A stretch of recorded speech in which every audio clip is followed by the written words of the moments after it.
we are going to start a new chapter, that is Misbil the Otter. It is one of the chapters in your first flight.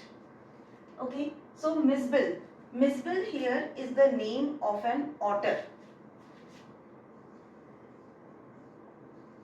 This animal, otter, is somewhat like wild cat but found only in Iraq. He would be kept as a pet and his master's name is Gavin Maxwell.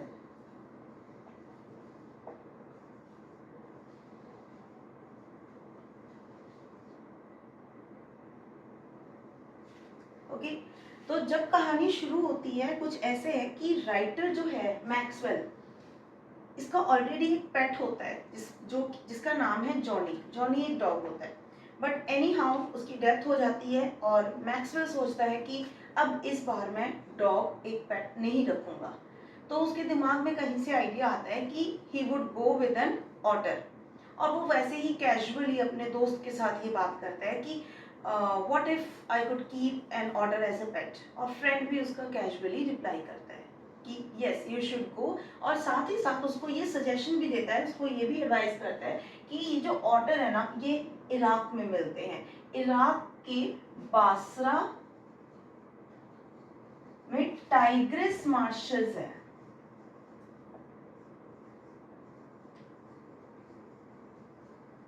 जहां पे ये otters compare करता है इनको, इनकी quantity को, कि ये मस्कीटोज की तरह मिलते हैं वहां पे. Which means that otters are common in Basra Tigris marshes and they are tamed by Arabs over there. Their habitat is marshy area. Marshy area means दलदल वाला area.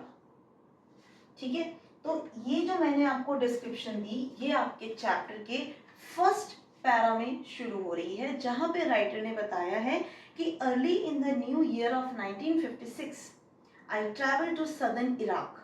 Bye then it had crossed my mind को हम highlight करेंगे, that I should like to keep an otter instead of a dog, and that Camusfearna ringed by water a stone's throw from its door would be an eminently suitable spot for this experiment. कैमोस्फेराना जो जगह का नाम आया है ये writer का place है, writer यहाँ पे रहता है. कैमोस्फेराना. Crossed my mind means this idea stuck to his mind. उसने ये फिक्स कर, उसके माइंड में ये आइडिया आया था. फिर आपके पास है रिंग्ड बाय वाटर, अंडरलाइन कर लीजिए, सराउंडेड बाय वाटर. ठीक है, eminently suitable spot, perfect suitable spot, because otters का क्या होता है कि they love to live in water. तो अब यहाँ पे जो है कैमोस्फेराना के चारों तरफ पानी है, so it would be a perfect place. ठीक है. When I casually mentioned this to a friend, he as casually replied that I had better get one in the Tigris marshes, जो हम पहले ही डिस्कस कर चुके हैं. For there they are very common as mosquitoes and were tamed by Arabs. ठीक है, आगे बढ़ते हैं.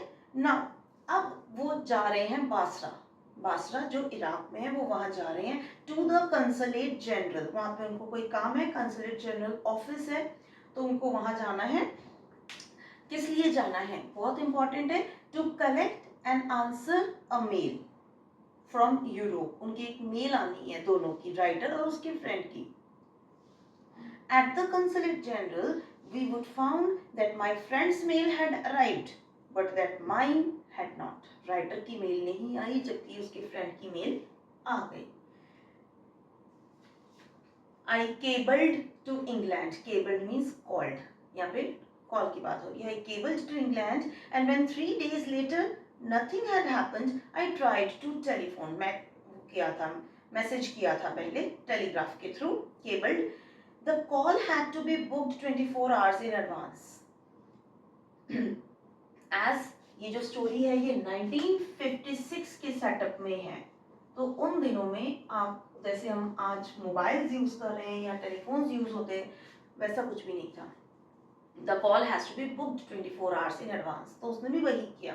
But unfortunately on the first day the line was out of order. ये बहुत इंपॉर्टेंट है आप लोगों के लिए तीनों दिन जानना कि क्या क्या हुआ था, जो आपके थर्ड पैरा में है. The line was out of order. Second day the exchange was closed for a religious holiday. ठीक है. और थर्ड डे क्या हुआ? Third day was another breakdown. तो तीनों ही दिन का जो आपको डिस्क्रिप्शन है ये आपको याद करना है. My friend left and I arrange to meet him in a week's time. 5 days later the mail arrived. आ गई मेल. Anyhow, mail collect की. I carried it to my bedroom to read and there squatting on the floor. Please underline कीजिए squatting on the floor. Squatting means to sit on the floor by making a lap. जब हम ऐसे इसको lap के form में legs cross करके बैठते हैं, that is squatting on the floor. और वो कौन थे वहां पे? 2 Arabs. Besides them lay a sack. एक सैक है जिसके अंदर something is squirm. Squirming ये जो टर्म है इसका मतलब मूवमेंट हो रही है, इसके अंदर कोई एक हल्की सी मूवमेंट हो रही है. In this sack. Squirmed from time to time. They handed me a note from my friends. और उस नोट पे पता है क्या था? Here is your order. और वो ऑर्डर कहाँ से आया? उसके फ्रेंड ने उसके लिए बुक किया और उसको गिफ्ट किया. तो यहाँ पे खत्म होता है सीन 1. ठीक है. तो इसकी क्लैरिटी होगी बिल्कुल. आपको ये टेक्स्ट पूरा पढ़ना है. राइट. अब हम बढ़ते हैं सेकंड टेक्स्ट की तरफ, जहाँ पे हम देखेंगे कि उसकी लाइफ का, राइटर मैक्सवेल की लाइफ का एक नया फेज शुरू होने जा रहा है. नया फेज क्यों बोला गया इसको? What is the importance why the word new phase has been used? क्योंकि अब राइटर और ऑटर मैक्सवेल और ऑटर इन दोनों का रिलेशन हमें शो होगा. अब वो टाइम आ गया जब ऑटर मैक्सवेल की लाइफ में आया है, तो इसीलिए इसको सीन 2 में न्यू फेज बोला गया है. यहां से भी आपको क्वेश्चन पूछा जाता है. एक्सट्रैक्ट्स में ये क्वेश्चन आता है जो आपके 5 मार्क्स के एक्सट्रैक्ट्स होते हैं. ठीक है. With the opening of that sack began a phase of my life that has not yet ended and may, for all I know, not ended before I do. तो ये जो वो कह रहे हैं कि ये जो न्यू फेज शुरू हुई है ये खत्म भी नहीं होगी जब तक राइटर खुद नहीं चाहेगा. और उसके बाद एक और चीज हमें बताएंगे ये. It is in effect a thraldom to otters. और ये ऑटर के भी कंट्रोल में है क्योंकि ऑटर एक लविंग एनिमल है. ठीक है. तो an otter fixation, a very strong attachment. Otter fixation. Children, जब भी हम कोई पेट रखते हैं या पेट रखने की सोचते हैं, लेने की सोचते हैं, तो हमें सबसे पहले क्या करना होता है? उसके बारे में इंफॉर्मेशन गैदर करनी होती है. हमें ये पता करना होता है कि वो एनिमल जो हम रखने वाले हैं उसका बिहेवियर कैसा है, उसका कैरेक्टर क्या होगा, वो कैसे, उसकी हेल्थ केयर का क्या सीन है, उसकी ईटिंग हैबिट्स क्या है. तो सिमिलरली राइटर ने भी ऑटर के बारे में पता किया था. और क्या पता चला उसको? ऑटर फिक्सेशन का पता चला, जिसका मतलब कि ये था कि ऑटर्स अपने मास्टर्स के साथ बड़ी अच्छी बॉन्डिंग बना लेते हैं.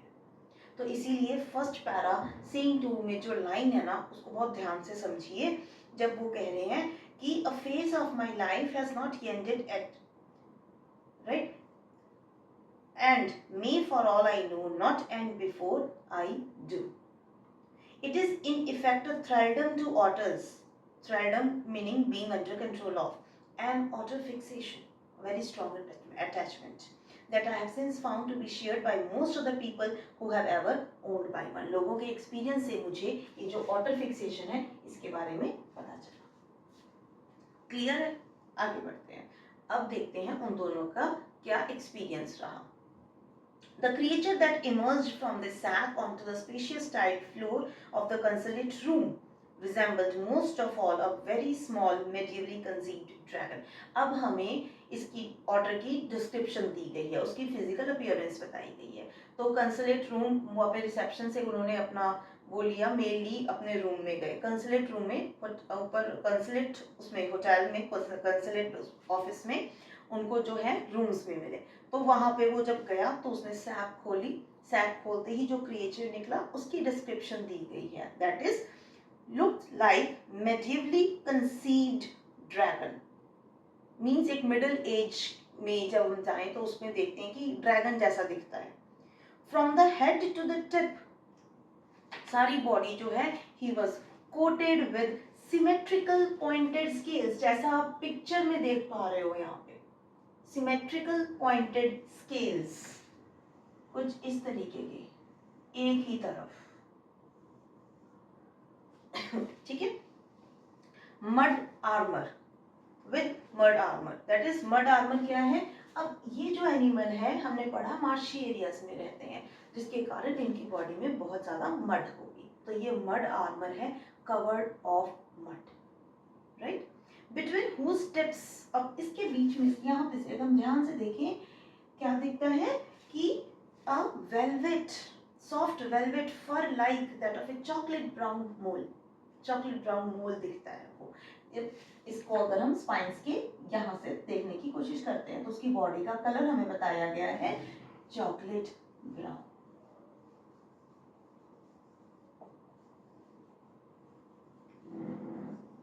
क्लियर? चलिए, एंड आई हैव एक्सपेक्ट, जब उसको he shook himself and I half expected a cloud of dust, बहुत डस्ट थी उसकी बॉडी में, but in fact it was not for another month that I managed to remove the last of the mud and see the true and see the colour as it were in its true colours. फिर उसके जो true colours की body का जो है मुझे दिखाई दिया। Mijbil, as I called the otter, उसका नाम रखा मिसबिल, in fact of a previously unknown to science, and was at length christened by zoologist ड्यूट्रेगल पर्सिपिलाटा। ये नाम आपको याद रखने की जरूरत नहीं है, मैक्सवेली और मैक्सवेल्स ऑर्डर, जस्ट ये कि इसको मैक्सवेल्स ऑर्डर के नाम से जाना जाने लगा। क्यों? क्योंकि ऐसा माना जाता है कि इससे पहले जो ये ऑटर है इवन साइंटिस्ट के भी नोन में इतना नहीं था, साइंस को भी अननोन था, तो मैक्सवेल ही थे जो इसको दुनिया के सामने लेके आए। पता था बट बहुत रेयर, तो इसीलिए इसका नाम मैक्सवेल्स ऑटर रख दिया गया। वैसे स्टोरी में इसका नाम मिसबिल है। For the first 24 hours, मिसबिल was neither hostile nor friendly. ठीक है, अब फर्स्ट टाइम आप उससे मिले हो, फर्स्ट टाइम राइटर जो है ऑर्डर से मिला है, तो क्या है उसका अभी उसका नेचर क्या है? Neither hostile nor friendly. Hostile is unfriendly, book में भी दिया हुआ है आपको, not friendly. He was simply aloof, एकदम अलग अभी तो, and indifferent, choosing to sleep on the floor as far as from my bed as possible, जितना दूर हो सके। Obvious है, अभी वो strange है उसको, right?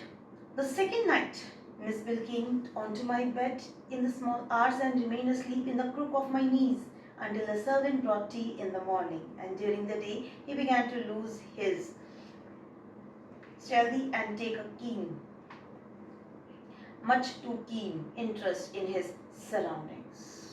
apathy, तो अब जो था उसका फर्स्ट डे तो उसमें बड़ा स्ट्रेंज नहीं, इनडिफरेंट रहा, अलूफ रहा, अलग रहा। सेकेंड नाइट वो उसके साथ मॉर्निंग शुरू हुई तो उसके साथ ही वो रहा, और धीरे धीरे जो है वो उसमें अपना मिक्स होने लगा, राइटर के साथ बॉन्डिंग डेवलप होने लगी। राइटर ने क्या किया? पेट के लिए क्या बनाएगा वो? Body belt. I made a body belt for him and hook him on a lead to the bathroom, where for half an hour he went wild with joy in the water. तो अब belt बनाई और उसको वहाँ पे लगाया bathroom के साथ, पूरे हाफ एन आवर तक जो है मिसबिल पानी के साथ खेलता रहा। Plunging and rolling in it, अचानक पानी में गिरना, फिर उसमें उलट पुलट होना, तो पूरी अच्छी तरीके से उसने वहां पे खेला. Shooting up down the length the bathtub under water and making enough slosh and splash for a hippo. बहुत उसने पानी के साथ खेला, जहाँ पे इन्होंने ये वर्ड यूज किया है slosh and splash.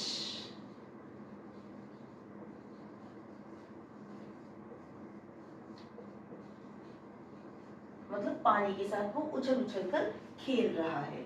They love water, otters. ठीक है. This is what I learned. This I was to learn is the characteristics of otters.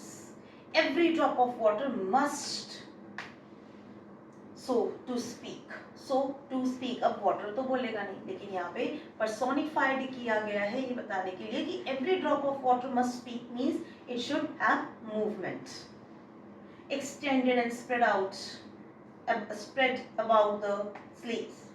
A bowl must at once be overturned, or if it will not be overturned, be sat in and splashed in until it overflows. उसको आप भर के भी दे दोगे पानी किसी tub में, तो वो उसको जब तक बिखेरेगा नहीं, खिलारेगा नहीं, he won't be playing. Water must be kept on the move and made to do the things. When static, it is wasted and provoking. अगर पानी static है, static means still. अगर ये static है, तो it will provoke otter. Provoke means उसको उसके anger को ट्रिगर करेगा.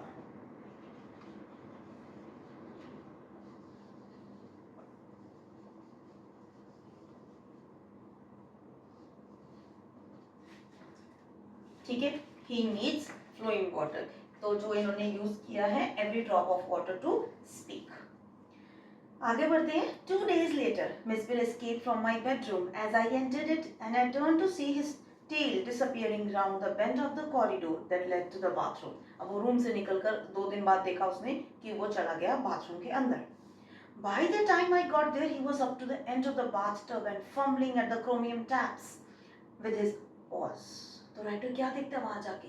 जाते ही वो देखते हैं कि जो ऑटर है वो टैप के साथ फंबलिंग कर रहा है, पूरा जोर लगा हुआ है कि वो टैप किसी तरीके से जो है खुल जाए. Fumbling.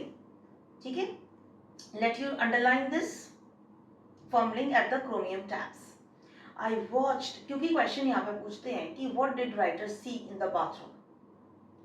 I watched amazed in less than a minute.